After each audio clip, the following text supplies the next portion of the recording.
Soyez les bienvenus. Soyez les bienvenus, tout court. Avant de partager ce que le Seigneur a mis sur mon cœur, je peux vous dire déjà que Dieu est à l'œuvre ce matin. Est-ce que vous le croyez? Vous le croyez? Je priais vraiment ce matin et cette semaine pour que Dieu soit vraiment à l'œuvre d'une manière surnaturelle et on a eu beaucoup de preuves ce matin. Et gloire à Dieu, il va y en avoir encore. Amen. Et avant de commencer à partager avec vous ce thème, nous, on aime beaucoup à l'église Vie et Foi se faire des boujous. Alors, définition du boujou pour ceux qui ne sont pas normands. Le boujou est un bisou fraternel sur la joue, bien entendu, hein, qui prouve qu'on est content de se voir. Est-ce que c'est ça? C'est bon la définition? Ok. Mais malheureusement, à cause des contraintes sanitaires, on ne peut pas se faire des boujous. Donc, à l'église Vie et Foi, on a inventé les coups de joue. Non, pas les coups de boule, les coups de joue, voilà, avec les coudes, ou alors les checks, vous savez, comme font les jeunes. Et je voudrais qu'on prenne juste quelques instants, quelques minutes, pas trop, bien sûr en respectant les gestes barrières, pour pouvoir s'accueillir les uns les autres. Est-ce que vous êtes d'accord? Juste aller voir quelqu'un qu'on ne connaît pas, dire « je ne te connais pas, t'as l'air sympa ». Bah oui, t'as l'air sympa. Je ne te connais pas, mais je voudrais juste te souhaiter la bienvenue, qui que tu sois. Je suis content de te voir. Est-ce qu'on peut faire ça ce matin? Allez, c'est parti. Je vous invite. Sentez-vous libre.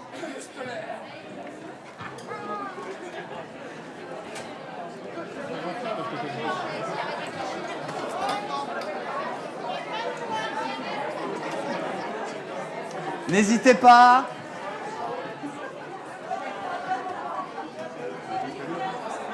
Celle que j'ai lue, c'est celle-là.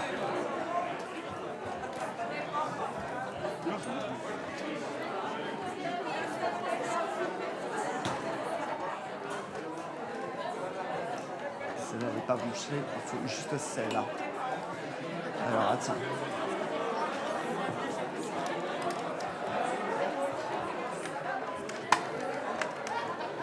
Voilà, que personne ne reste seul.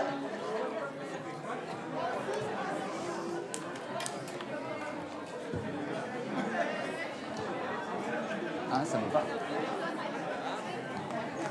Voilà, je vous invite à reprendre place.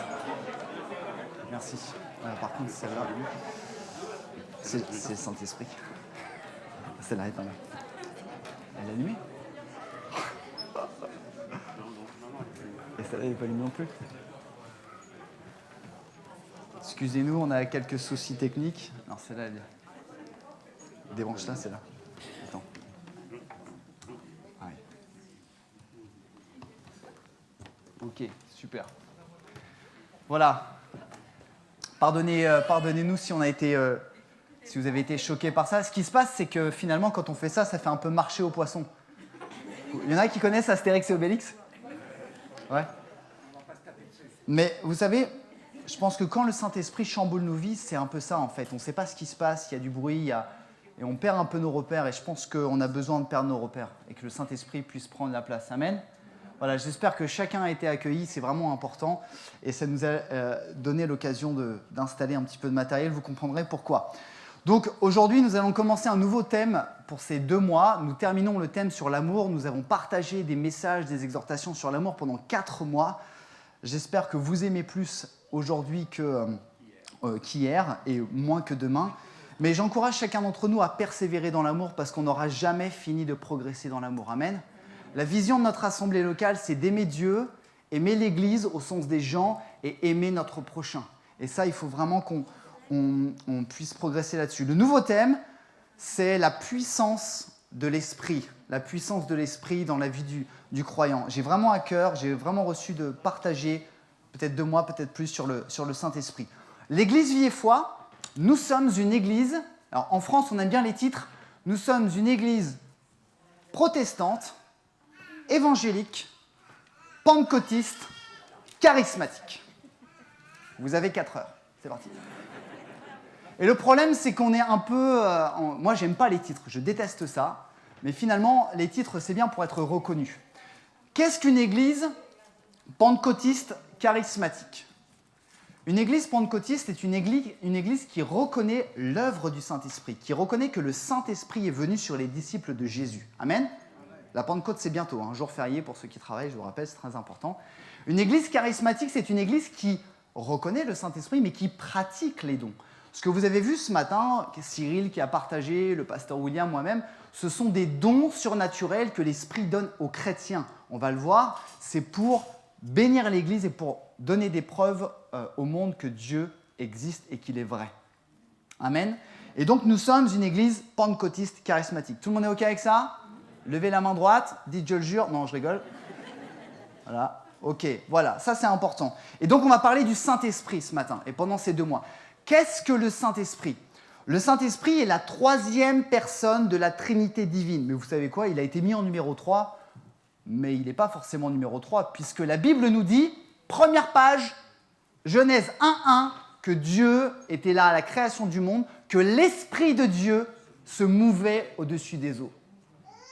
Donc dans le livre de la Bible, le Saint-Esprit arrive avant Jésus, même si tous les 3 sont éternels. D'accord? Donc c'est important, c'est la 3e personne de la Trinité divine, et le Saint-Esprit est aussi important que Dieu et Jésus. C'est une personne, même si c'est un esprit.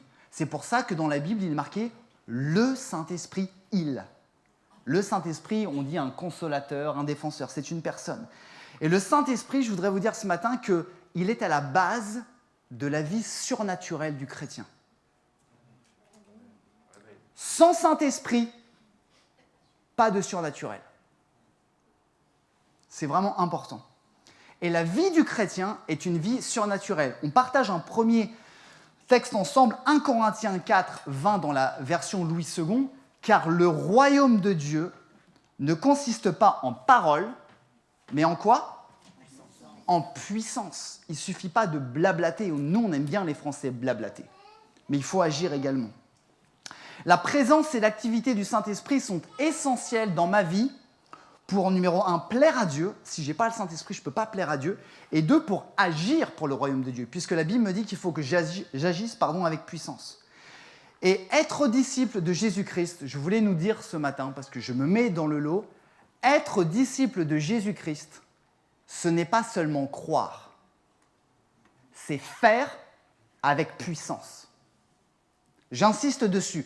Ce n'est pas seulement croire, je crois, vous connaissez ce chant de Hillsong, oui, je crois en Dieu notre Père, c'est très bien, mais c'est uniquement pas croire, c'est croire et faire avec puissance. Et sans le Saint-Esprit, nous ne pouvons pas faire avec puissance, nous faisons de manière humaine et pas de manière divine. Et je voudrais ce matin partager 3 points avec vous en illustrant ces 3 points par ces 3 lampes. Vous aimez ces lampes? Oui, elles sont jolies. Hein, je ne leur ai pas encore donné de prénom, ça viendra un jour. Numéro 1, la présence du Saint-Esprit dans la vie d'une personne change son présent et son avenir. La présence du Saint-Esprit dans la vie d'un individu change son présent et son avenir. Qu'est-ce qui se passe? Le Saint-Esprit, c'est le signe qui montre que je suis sauvé et que j'appartiens à Dieu. Est-ce qu'il y a des gens qui disent « moi, j'appartiens à Dieu ». Voilà, levez la main, voilà, ok. Le Saint-Esprit, c'est ce signe qui montre que nous sommes sauvés et que nous appartenons à Dieu. La conversion, qu'est-ce que c'est? La conversion, c'est tout simplement une œuvre spirituelle où l'Esprit de Dieu rencontre notre esprit et vient habiter en nous. 1 Corinthiens 12, 3, « Mais personne ne peut affirmer Jésus est Seigneur s'il n'est pas conduit par l'Esprit Saint. » Autrement dit, si tu n'as pas rencontré, si tu n'as pas reçu l'Esprit de Dieu dans ton cœur, tu n'es pas converti. Vous voulez dire amen à ça? C'est vrai, hein? C'est pas moi qui le dis, c'est la Bible. Hein.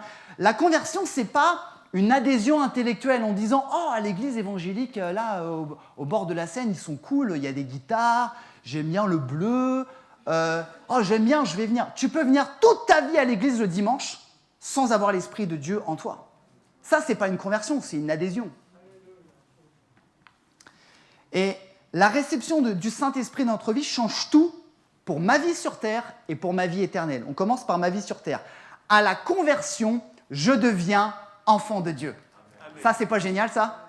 Je deviens enfant de Dieu. La Bible dit que nous sommes adoptés et nous sommes marqués, pas au fer rouge, nous sommes marqués par un sceau. Et devinez, c'est quoi ce sceau? C'est le sang de Jésus, mais c'est le Saint-Esprit. On lit ensemble 2 Corinthiens 1, 22. Et c'est encore Dieu qui nous a marqués de son sceau comme sa propriété. Et là, ils vont dire que ça fait un peu bétail, sa propriété. Mais j'étais la propriété de mes parents, jusqu'à ce que je devienne libre, grand. Je suis encore à vous, si vous voulez. Amen. Comme sa propriété, et qui a mis dans notre cœur son esprit comme acompte des biens à venir. Ça veut dire que quand j'appartiens à Jésus, quand j'appartiens à Dieu, Dieu me marque de son sceau, et c'est le Saint-Esprit. Cela veut-il dire que nos problèmes s'arrêtent? Non? Est-ce qu'il y a quelqu'un qui n'a aucun problème ici, qui lève la main? On se verra à la fin de... Je voudrais que vous m'expliquiez comment vous faites. Non. Est-ce que cela veut dire que nos maladies vont s'arrêter? Non. Ce qui change, c'est que les ressources que nous allons avoir face à ces maladies changent. C'est ça la différence entre quelqu'un qui a l'Esprit de Dieu et quelqu'un qui n'a pas l'Esprit de Dieu. Quelqu'un qui n'a pas l'Esprit de Dieu va faire quoi face aux maladies, face aux problèmes? Toutes choses palliatives, il va ronger ses ongles, il va trop manger, fumer, boire, se droguer, être colérique. Nous, qu'est-ce que nous faisons? Nous demandons à Dieu, oui, je crois en toi, rien n'est impossible à Dieu, amen. Ce qui change, c'est nos ressources. Et nous sommes enfants de Dieu. Donc ma vie sur terre, elle change quand je reçois le Saint-Esprit. Mais ma vie éternelle, après ma mort physique, elle change également. Puisque si je suis adopté par Dieu, je deviens un enfant de Dieu. Et si je deviens un enfant de Dieu, je deviens le frère de... De qui? De Jésus. Et je suis au bénéfice de ce que Jésus-Christ a fait pour moi. Qu'est-ce que Jésus-Christ a fait pour moi? Il a marché sur les eaux, c'est pas très utile pour moi. Qu'est-ce qu'a fait Jésus-Christ? Dites-le ce matin. Il a donné sa vie et il est mort pour les péchés. C'est-à-dire que si j'ai l'Esprit de Dieu, si je suis enfant de Dieu, alors je suis au bénéfice du sacrifice de Jésus. Mes péchés ont été pardonnés. C'est pas énorme ça? Ça veut dire que si mes péchés ont été pardonnés, que j'ai été racheté, le jour où j'arrêterai de respirer, j'irai au ciel dans la présence de Dieu. C'est pas énorme ça? Mais si j'ai le Saint-Esprit en moi, si j'ai reçu, parce que vous savez, ceux qui n'ont pas reçu l'Esprit de Dieu en eux, ils auront également la vie éternelle. Vous savez, vous connaissez cet écrivain, je crois qu'il est décédé l'année dernière, il y a 2 ans, Jean d'Ormesson. Ok. Moi, je ne le connaissais pas personnellement, mais quelque chose me fait dire qu'il devait être croyant ou qu'il était sensible à Dieu. Un jour, il a dit, lors d'une interview à la télé, on lui dit « Est-ce que vous croyez à l'éternité ?» Il lui dit « Oui, bien sûr. La mort, c'est l'éternité. » Et je me suis dit « Ah, ok. Mais bien sûr, quand on meurt, on rentre dans l'éternité. Mais soit on rentre dans l'éternité avec Dieu, soit on rentre sans Dieu. » Et je voudrais un petit peu vous montrer par là, c'est l'exemple de cette première lampe. Alors, je vais prendre celle-là. Je voulais prendre celle-là, mais celle-là. C'est l'exemple de cette lampe. Les gens qui n'ont pas l'Esprit de Dieu.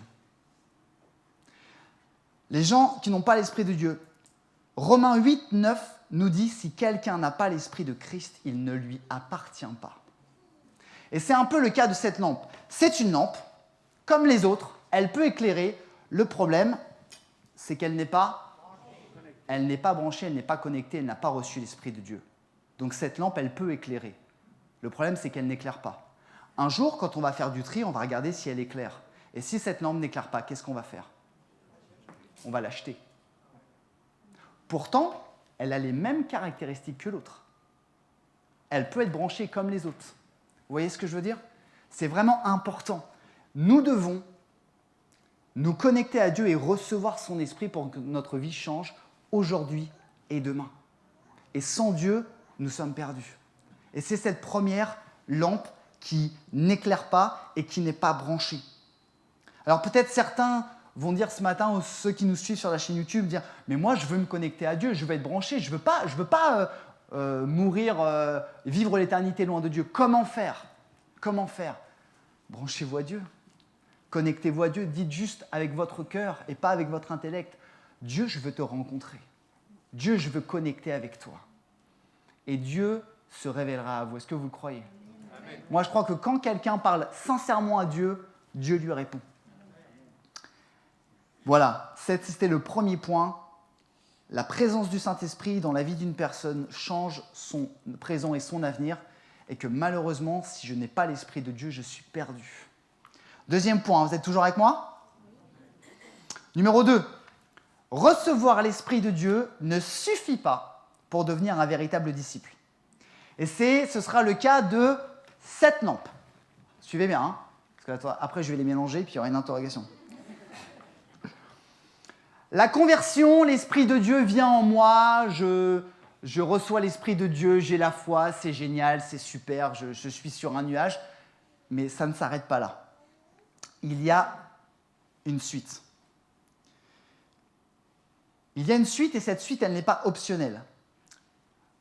Je ne sais pas si vous avez lu récemment les Actes des Apôtres, mais les Actes des Apôtres, ceux qui sont baptisés du Saint-Esprit, on viendra après, vont partout en Israël, ils commencent à prêcher la bonne nouvelle et ils vont dans une région qui s'appelle la Samarie. Et dans la Samarie, il n'y a pas beaucoup de Juifs. C'est des Samaritains qui n'aimaient pas trop les Juifs. Et là, un dénommé Philippe commence à parler de Jésus. Et les gens, ils se convertissent. Et les disciples qui sont à Jérusalem, ils se disent « Oh, il y a des gens qui se sont convertis à Samarie. » Qu'est-ce qu'ils font ? Ils envoient Pierre et Jean pour aller prier pour ces gens, pour qu'ils reçoivent le Saint-Esprit. Ils ne se sont pas dit « Super, ces gens sont convertis, il y a plus de chrétiens. » Non, ils ont dit « Ils se sont convertis, il faut vite envoyer du monde pour qu'on prie pour eux, pour qu'ils reçoivent le Saint-Esprit. » Vous me suivez ? Ce n'est pas une option. Nous avons reçu l'Esprit de Dieu quand nous décidons de croire en lui. Maintenant, il faut être submergé par cet esprit, rempli de cet esprit pour pouvoir agir. Et c'est la différence entre un croyant et un disciple. Le croyant, il croit, mais il ne fait pas. Il croit, c'est très bien, il croit. Le disciple, il croit, mais il se met au travail. Il agit. Merci Michel. Et il agit pour faire quoi ? Il agit pour faire des bonnes œuvres. J'aime pas ce mot, ça fait un peu béat, mais c'est marqué dans la Bible. Lisons un texte ensemble. Éphésiens 2:10, version S21. Nous avons été créés en Jésus-Christ pour des œuvres bonnes, que Dieu a préparées d'avance afin que nous les pratiquions. Ces œuvres bonnes, on ne peut pas les pratiquer si on n'est pas rempli du Saint-Esprit. Vous me suivez ? Si je ne suis pas rempli du Saint-Esprit, je vais pratiquer ces œuvres, mais je vais les pratiquer avec ma chair. Je vais rendre service. Je vais jouer de la guitare pour rendre service. Mais mon service n'aura aucun poids, aucune louange pour Dieu parce que je ne le fais pas de manière spirituelle. Vous me saisissez ? Vous me suivez ? C'est vraiment important. Il faut laisser le Saint-Esprit prendre le contrôle en nous et nous submerger. Frères et sœurs, vous qui venez, vous qui nous écoutez ce matin, je vais être encore plus précis. Je suis en train de parler du baptême dans le Saint-Esprit. Je suis en train de parler du baptême dans le Saint-Esprit. Recevoir l'Esprit de Dieu ne suffit pas. Il faut être submergé par l'Esprit de Dieu. Amen. Est-ce qu'il y a des chrétiens qui veulent dire Amen à ça ou c'est cool ce que tu dis, Mathias ou... Personne ne le dit. Pourquoi rempli du Saint-Esprit ? À votre avis, qu'est-ce qui permet aux gens autour de nous d'être impactés par le message de l'Évangile ? Est-ce que parce que je parle bien ? Non. C'est la puissance de Dieu. Et la puissance de Dieu, elle se révèle comment ? À travers toi, à travers moi. Mais elle ne se révélera pas si tu n'es pas rempli du Saint-Esprit. Croyons-nous que nous allons amener des foules à Jésus-Christ simplement en disant « Ah, tu sais, je crois en Jésus-Christ, hein, il peut faire des choses pour toi. Ah, c'est bien, hein, mais ça ne suffit pas. » Et c'est le résultat de cette deuxième lampe. C'est laquelle, la lampe ? La troisième, en partant du milieu, du côté ? Voilà, très bien. C'est le résultat de cette lampe-là. Cette lampe, normalement, vous regardez, c'est un problème technique, normalement, elle est branchée. Cette lampe, elle est branchée. Elle a reçu l'Esprit de Dieu. Mais elle n'éclaire pas. Vous me suivez ? Celle-là, elle n'est pas branchée, elle n'éclaire pas. Celle-là, elle est branchée. Ça veut dire que cette lampe, elle est sauvée. Si tu crois au Seigneur Jésus de tout ton cœur, tu seras sauvé. Amen ? Amen. Par contre, elle croit, mais elle n'agit pas. Elle ne s'allume pas. Ça veut dire quoi ? La Bible nous demande de porter des fruits, d'agir. Cette lampe-là, elle ne porte pas de fruits. Elle croit, elle reste là où elle est, dans sa zone de confort. Est-ce qu'elle sera sauvée ? Je le crois. Est-ce qu'elle rendra des comptes à Dieu pour ce qu'elle n'a pas fait ? Je le crois aussi. Vous me suivez ? recevoir l'Esprit de Dieu ne suffit pas. Il faut être submergé, il faut être rempli, il faut perdre le contrôle. Jean-Baptiste a dit aux pharisiens, dans Matthieu 3,8, « Montrez plutôt par vos actes que vous avez changé de vie. » Moi, je trouve que ça s'adapte bien à nous, chrétiens. Hein. Nous, chrétiens, montrons par nos actes que nous avons changé de vie et que Dieu est à l'œuvre. Alors, comment faire? Le baptême d'eau, c'est une question d'obéissance. La Bible dit, si tu crois au Seigneur Jésus, et si tu es baptisé, alors tu seras sauvé. J'obéis à Dieu, je le reconnais publiquement. Et je le dis aux annonces, merci Seigneur, on a un service de baptême au mois de mai. Amen. Amen. Par contre, le baptême du Saint-Esprit, c'est une question de foi et de soif. Le baptême d'eau, c'est une question d'obéissance. Le baptême du Saint-Esprit, c'est une question de foi et de soif. Connaissez-vous l'histoire de Corneille? Non? Corneille? Merci mon frère. Corneille, officier romain? Pas juif, hein, pas croyant, mais il croyait en Dieu. Ce gars, il avait tellement soif de Dieu qu'il priait. Pas juif, hein, romain, il prie. Il a une vision de Dieu, un ange vient, il vient faire chercher Pierre pour que Pierre prêche l'évangile dans sa maison. Pierre arrive, Corneille, qu'est-ce qu'il dit? Viens, j'ai ameuté tous mes amis, toute ma famille, on est prêts là. Vas-y, on sait que tu as quelque chose à nous donner. Viens, on a soif, on a faim. Qu'est-ce qui se passe? Pierre, il parle, et pendant qu'il parle, les gens, ils sont baptisés du Saint-Esprit. Pourquoi ils sont baptisés du Saint-Esprit? Parce que Pierre était puissant? Oui, mais pas que. Ils sont baptisés du Saint-Esprit parce que ces gens, ils avaient soif de Dieu. Ces gens, ils avaient besoin de Dieu, ils étaient là, ils avaient vraiment soif. Et c'est une question de faim, de soif et de foi. Souvent, on n'est pas rempli du Saint-Esprit parce qu'on est très cartésien. Ben non, je ne vais pas commencer à dire n'importe quoi, mais c'est parce qu'on n'a pas soif. C'est parce qu'on n'a pas soif de Dieu. C'est parce qu'on n'a pas soif de dire à Dieu, Seigneur, je perds le contrôle. Et toi, tu prends le contrôle.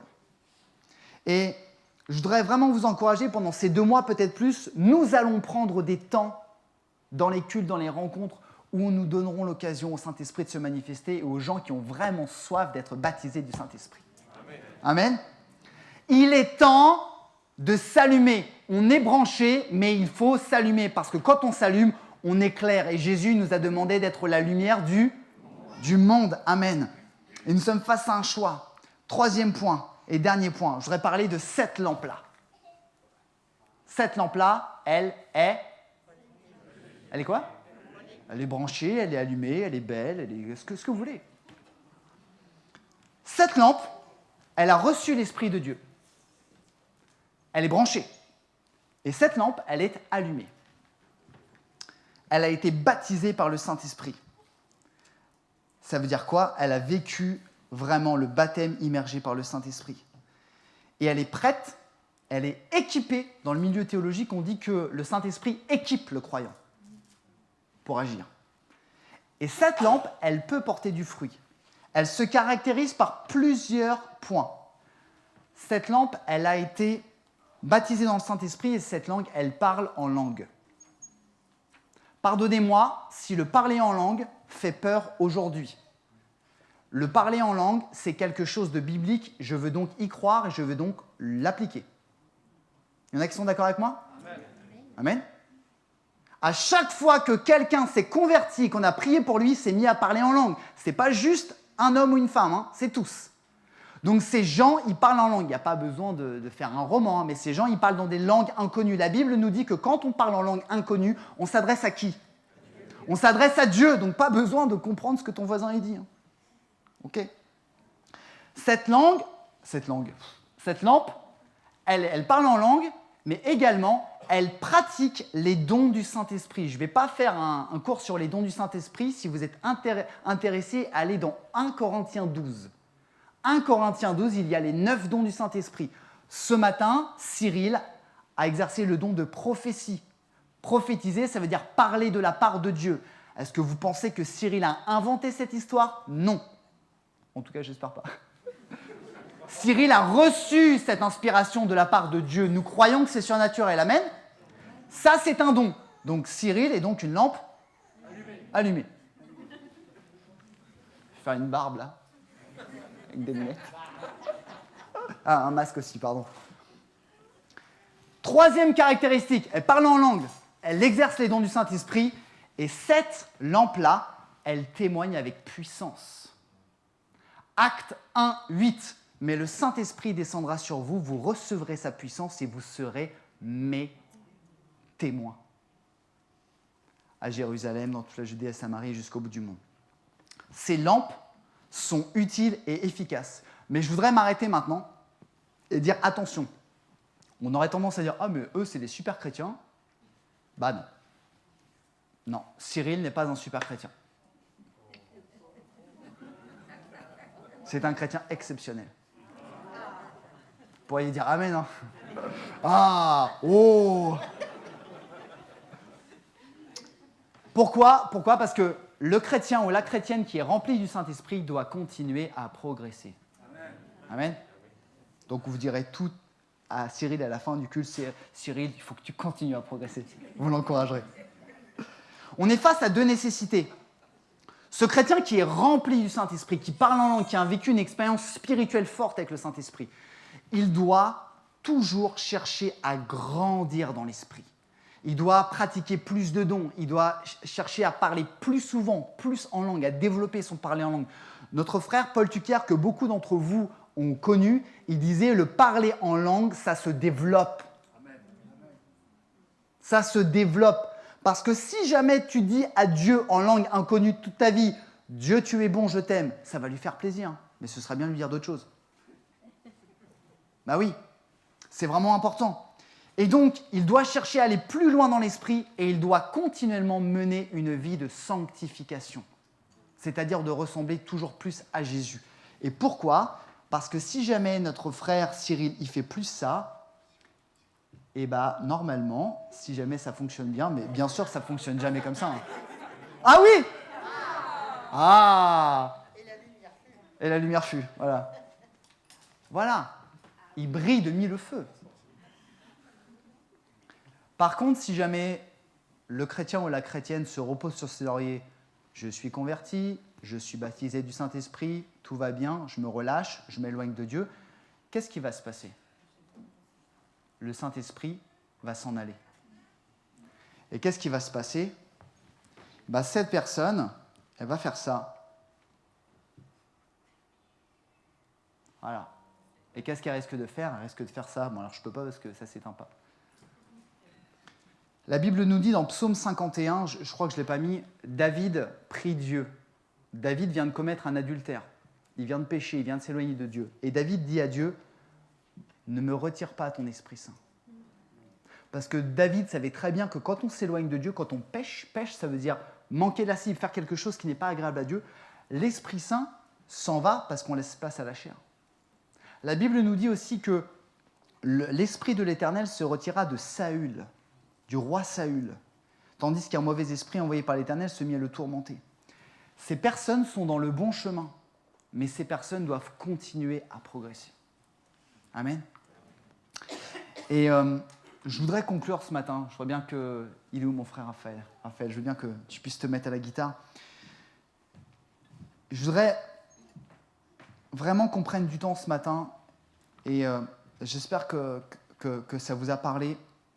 Je crois qu'il est vraiment temps, je le dis souvent, que l'Église fasse la différence. Et on ne peut pas faire la différence si on n'est pas rempli du Saint-Esprit. Pardonnez-moi si je suis un peu ambitieux, mais moi, mon cœur, c'est que 100% des gens qui viennent à l'église Vie et Foi soient tous remplis du Saint-Esprit. 100% des gens qui viennent dans ce lieu. Déjà, je devrais dire 100% des gens qui viennent reçoivent l'Esprit de Dieu. Parce que notre priorité, c'est d'être sauvés et de recevoir. Mais ça ne suffit pas. Je vous en supplie, considérez-le. Si vous n'arrivez pas à le comprendre, parce que, vous savez, le Saint-Esprit, on se met dans le côté surnaturel. Et nous, on n'aime pas perdre pied. Hein ? Quand on nage dans une piscine, on aime bien avoir pied. Hein ? Mais dès qu'on perd pied, il faut qu'on s'accroche à quelque chose. Mais le Seigneur, je crois qu'il veut vraiment qu'on lâche prise. Et qu'on lui dise, Saint-Esprit, je ne comprends pas, mais je crois. Remplis-moi. Et si jamais à un moment donné, alors que je suis en train de prier, Ma bouche commence à dire des choses incompréhensibles. Il ne faut pas que je pense avec mon esprit humain en dire « Mais qu'est-ce que je suis en train de dire ?» Non, je dois garder les yeux fixés sur Jésus et dire « Seigneur Jésus, je veux te parler à toi. Je veux que tu me remplisses de ton esprit pour que je puisse être un témoin, pour que je puisse briller, pour amener des dizaines, des centaines, de milliers de personnes à rencontrer Jésus-Christ. » Est-ce qu'on peut prier ensemble?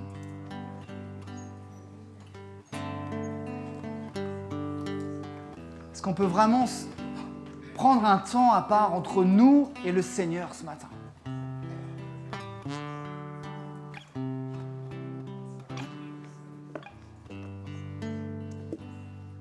Seigneur Jésus, vraiment qu'on prenne du temps ce matin entre nous et Dieu. Je ne sais pas quelle est votre situation ce matin. Peut-être que tu n'es pas croyant, peut-être que tu n'as jamais reçu l'Esprit de Dieu en toi. Laisse-moi te dire, c'est pas trop tard. C'est jamais trop tard. Et ce matin, peut-être si tu regardes cette vidéo, ou peut-être si tu es là, tu peux recevoir l'Esprit de Dieu si tu ouvres ton cœur. Si tu crois vraiment en Dieu et tu dis « Dieu, je ne te vois pas, je ne te sens pas, mais je veux croire en toi, révèle-toi à moi. » C'est possible, tu peux te brancher ce matin. Ce matin, si tu es converti, peut-être depuis 1 an, 2 ans, 6 mois, 3 mois, 30 ans, mais que tu n'as jamais été rempli, baptisé, submergé par le Saint-Esprit, c'est possible ce matin. Et ce matin, si tu es rempli du Saint-Esprit, si tu parles en langue ce matin, je t'encourage. Mais ce n'est pas assez. Il faut plus, il faut aspirer à plus, il faut aspirer à pratiquer les dons du Saint-Esprit. Seigneur Jésus.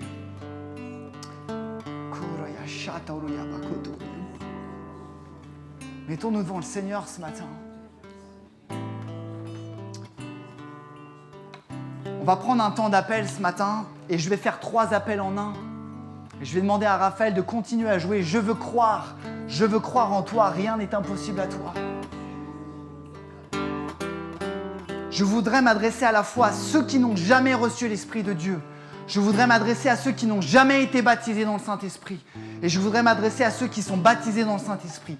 Si tu veux plus de l'Esprit de Dieu ce matin, et si tu es prêt à faire ce pas de foi, alors je t'invite à te lever à ta place. Et lève-toi devant le Seigneur. Pour toi-même. Ne te lève pas pour ta femme ou ton mari. Lève-toi devant Dieu. Et commence à dire à Dieu ce que tu as besoin. Si tu n'as pas l'Esprit de Dieu, commence à dire à Dieu, Dieu, j'ai besoin de ton Esprit en moi.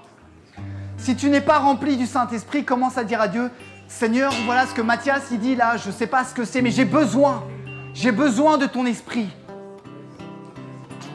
Si tu es rempli du Saint-Esprit, dis-lui, j'ai besoin de plus, Seigneur. J'ai besoin de pratiquer les dons du Saint-Esprit. Je voudrais inviter ceux qui sont baptisés dans le Saint-Esprit à commencer à parler en langue, commencer à louer le Seigneur. On est là vraiment pour vivre le surnaturel de Dieu ce matin. Kuraya shaturu yamabako toru yabasi toru yabakayem bodoru yababako tosa.